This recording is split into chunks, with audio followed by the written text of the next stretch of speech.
Hello and thank you for tuning into the AAU TV Mid-Week News, and we are coming to you live from the headquarters of the Association of African Universities in Accra, Ghana. My name is Lydia Nyame. With me in the studio are Imelda, Amoudji. And my name is Agyemang, Okyere, Darko. And now the headlines on higher education. Times Higher Education ranks UCC as topmost university in West Africa. And again, Nigeria expands tax fund to support higher education spendings and priorities. In our health news, the sense of smell may be the key to a balanced diet. Physical activity in children can be improved through jogging. Stay with us, we'll bring you more news after the short break. Welcome to GTP Health and Safety Corner. If you feel like stepping out, remember social distancing. You might just save a life. Rock at home, stay at home, stay safe. Wash your hands with soap under running water.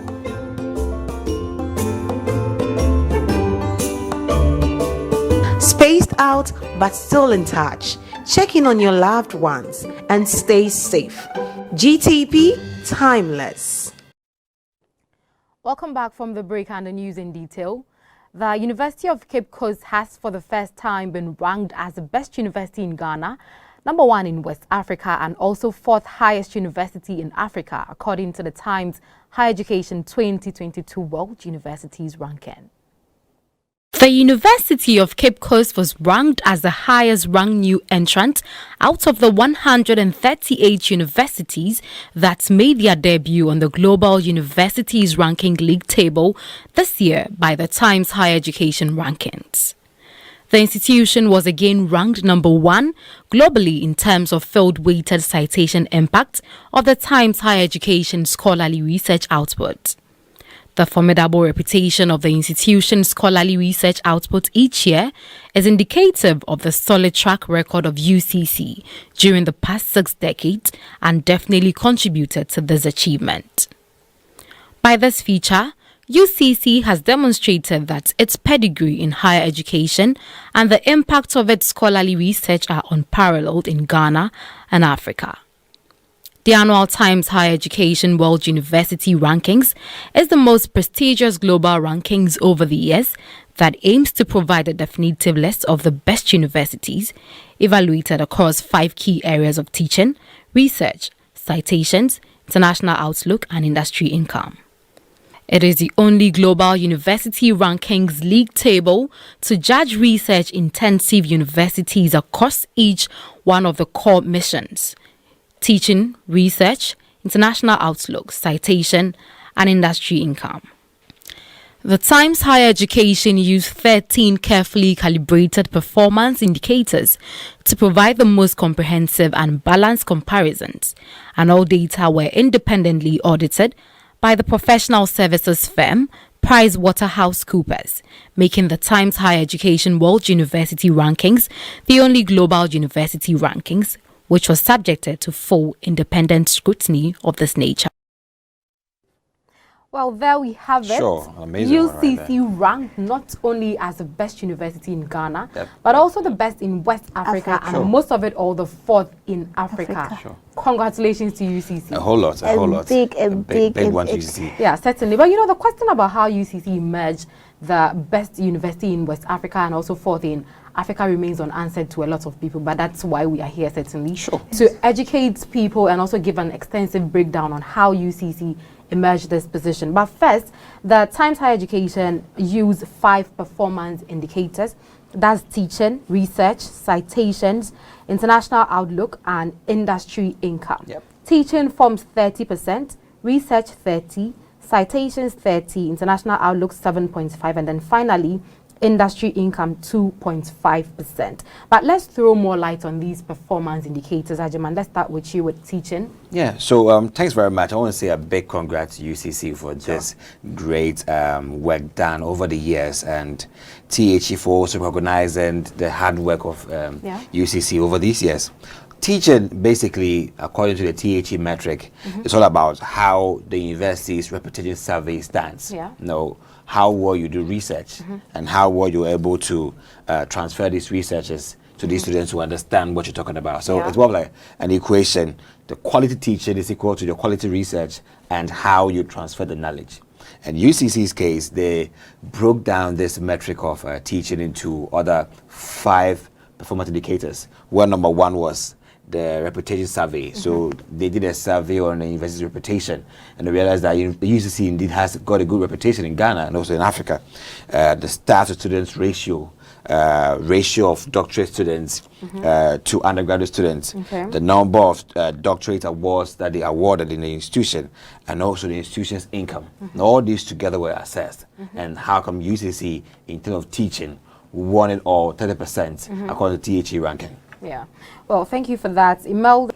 Okay, under the research, the THA have elaborated it into 3 sections, which are the reputation of the survey, and the research income, which goes for 6%, and the research productivity, 6%.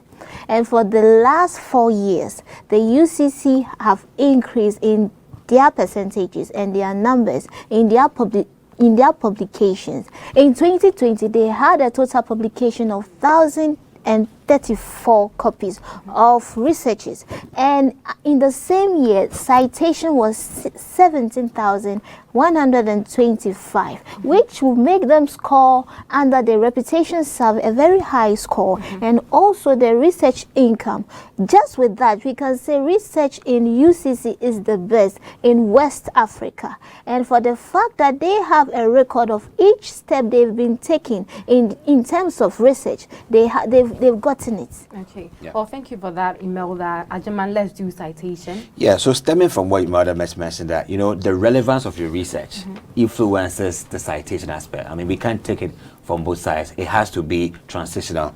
If your researches are influential, if they are relevant, if they are significant and important, you have scholars all over the world who are pursuing and adding to knowledge in that area, wanting to take your knowledge and then work upon it, perhaps further develop it, and then find new knowledges. So, for example, in environmental science, if UCC has 1,024 publications, let's say in environmental science, and you have scholars all over the world trying to increase knowledge in environmental science, then you really want to bypass a UCC article or publication to make yours. You need their input to be, because it's influential, it's impactful, and it's needed for the terms you're in. So, I mean, if your work is not relevant, nobody will cite it. So can you imagine that you have 1,034 publications in 2020 and you have 17,125 citations? It means that, I mean, comparing the figure as low as 1,000 and as much as 17,000, it means that you are doing something unique out there that people will need a piece of you to bring out knowledge. And for me, I think when it comes to their citations, it has to do with the kind of content they bring out there. Exactly. They don't do the normal content that everyone else is doing. So I think that is what puts them ahead. Exactly. Well, let's move on to international outlook. Why I initially said it was 7.5% out of the 100%, but this is mostly measured by a university's ability to first of all attract and also be relevant to international students, just as it is to domestic students. And if you've realized, universities no longer compete with universities belonging to their own cities or even countries. We see universities competing globally among themselves, first to attract other students, other international students, and also to gain more researchers for themselves. Now, the THE grouped the international outlook into 3. They use 3 indicators. One is the international to domestic student ratio. The other is international to domestic staff ratio. And finally, the proportion of research that involves international collaborations. This is basically to say that without international outlook, no institution can even be nominated to be part of these rankings in the first place.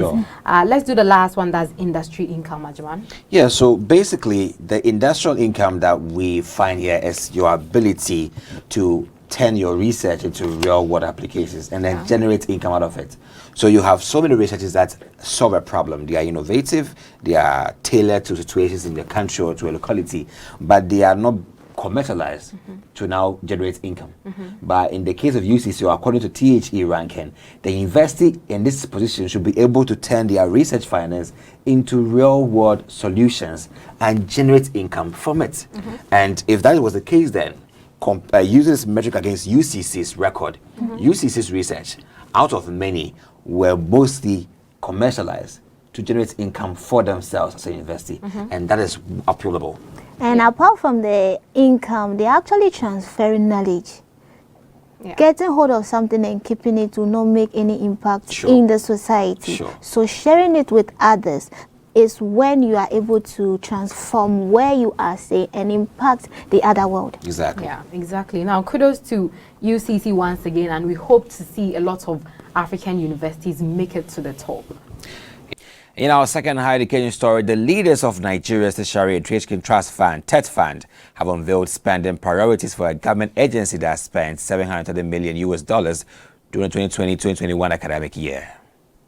The Tertiary Education Trust Fund Forum, which was held on the 12th of August 2021 at Lagos, Nigeria, on the theme Tertiary Education Trust Fund Intervention, Catalyst for Transforming Tertiary Education in Nigeria. The event, that was a third of such taxpayers' meetings since 2012, had the chairman of the board of the trustees, Ibrahim Imam, stating that, working with Nigeria's Federal Inland Revenue Service, the fund had increased its tertiary education tax take from $486 million and has taxed the Federal Revenue Service to increase its tertiary education tax collection to $1.2 billion for the next year. Kashim Ibrahim Imam also said the provision of student accommodation, information and communications technology, as well as more reliable power supplies were the three critical priority infrastructure areas that would receive support from this expanding resource. He noted that campus hostel and accommodation shortages have remained a major challenge for universities across Nigeria, with 85% of Nigerian tertiary students not offered such accommodation. He mentioned that ICT was a second priority, given that COVID-19 has forced universities to consider the potential of e-learning, but some institutions lack basic ICT infrastructure. He added that the fund taps a 2% tertiary education tax that was introduced by the government in 1993.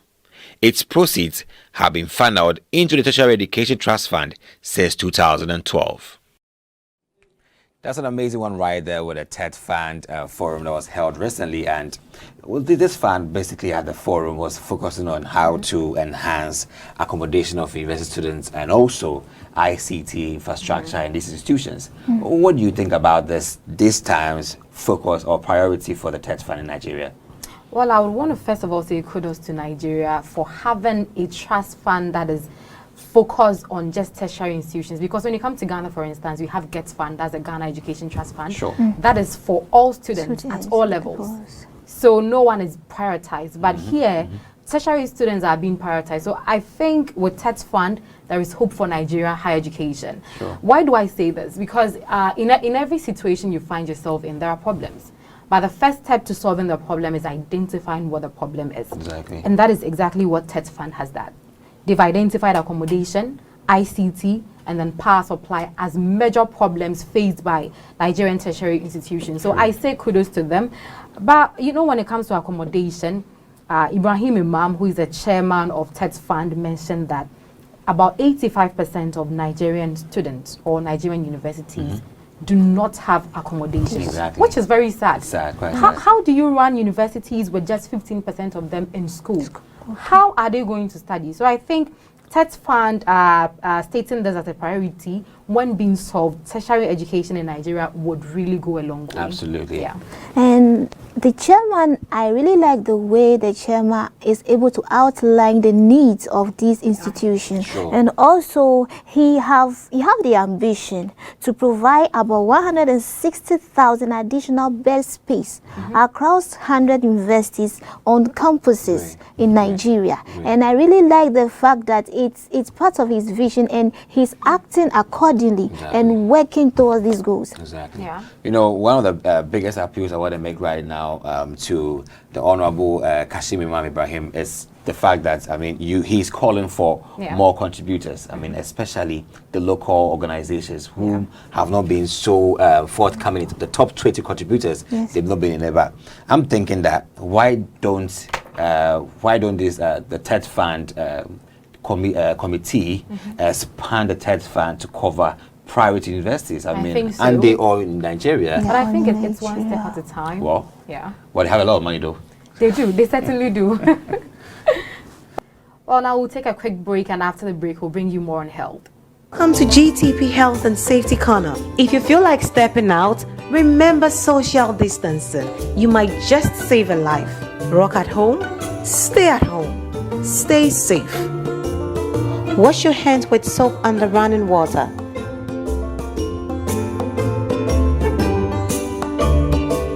Spaced out but still in touch.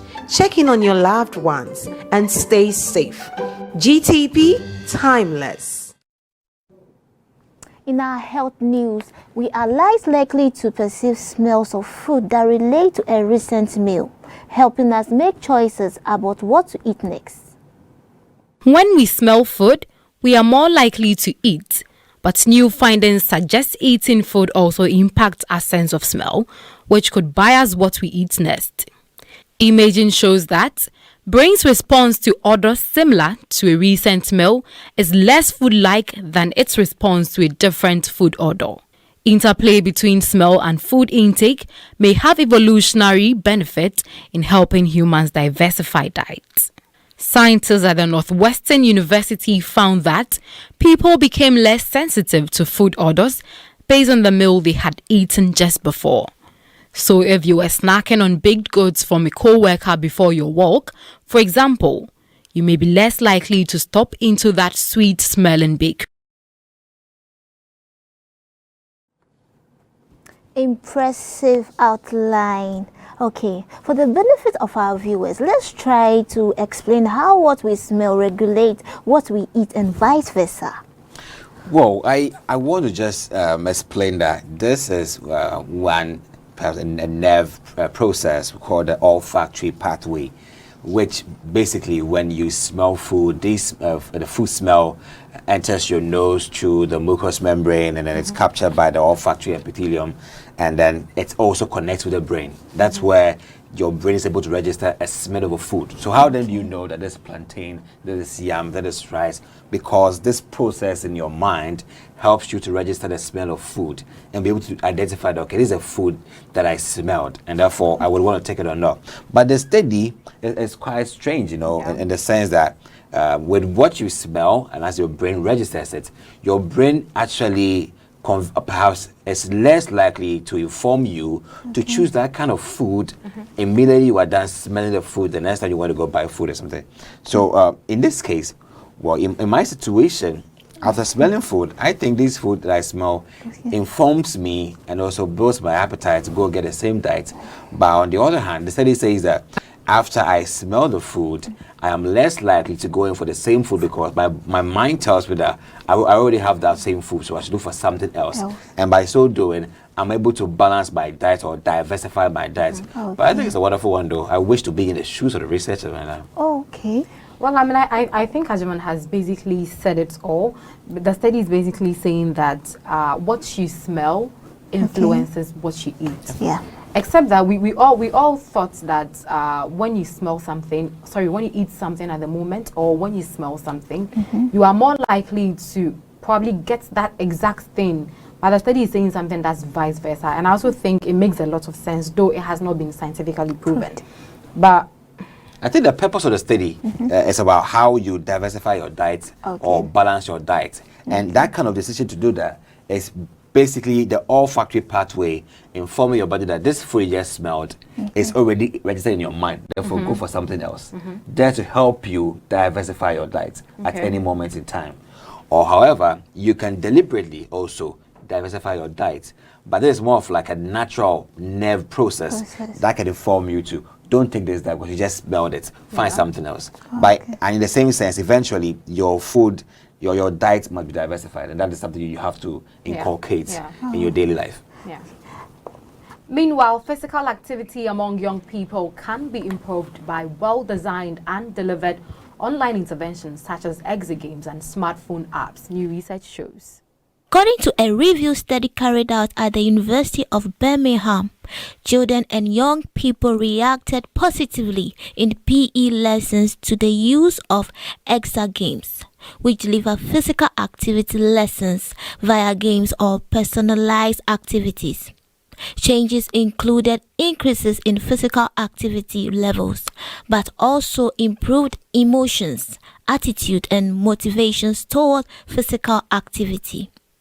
The study, published in Physical Education and Sports Pedagogy, is one of the first to examine not only the impact of online interventions on physical behaviors in non-clinical groups of young people, but the effects of digital mediums on physical activity knowledge, social development, and improving mental health. The evidence can be used to inform guidance for health and education organizations on how they can design online interventions to reach and engage young people in physical activity. The author analyzes 26 studies on online interventions for physical activity. They found 3 main mechanisms at work. Gamification, in which participants progress through different levels of achievement. Personalization, in which participants receive tailored feedback and rewards based on progress. And information, in which participants received educational material or guidance to encourage behavioral change. Most of the interventions were focused on gamification or personalization, and the researchers found the majority of studies, 70%, reported an increase and or improvement in outcomes related to physical activity for children and young people who participated in online interventions. Well, there we have it on Agyemang. But these Agyemang seems quite interesting, don't you think? Well, I find it so interesting. I mean, a lot of fun in Exactly. But let's first of all try to find out how these smartphone apps would help young people in their physical activities as well as other online interventions.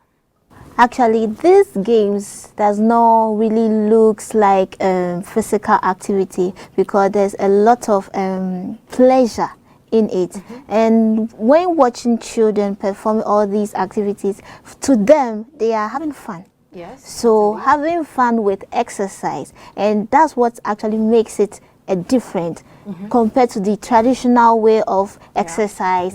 Yes. Yeah. Well, I think Agyemang is for everyone. I mean, the young, the old are all involved in Agyemang. Basically, it's more of like a family recreational joint just to have fun.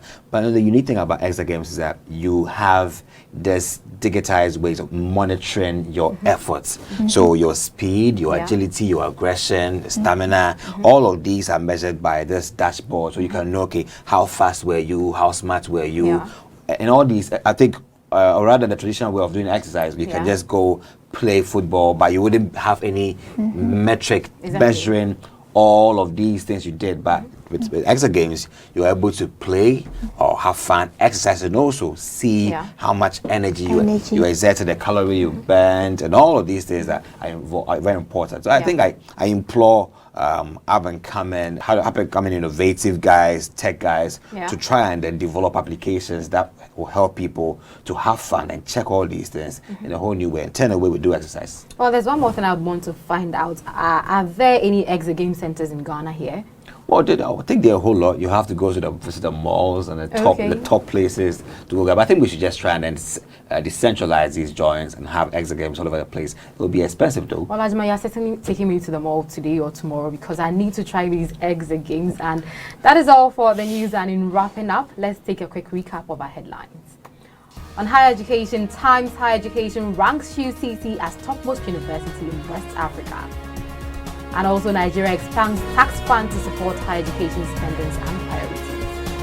And in our health news, the sense of smell may be the key to a balanced diet. Physical activity in children can be improved through exercise. And I'll thank you very much for watching the AAU TV News as we keep you informed. My name is Lydia Nyame. I'm Imelda Amoudji. And my name is Agyemang. I want to say happy birthday to Isabella Stahinakwa in advance. And it's been a great day on AAU TV Mid-Week News. Keep watching AAU TV. Have a nice day and bye.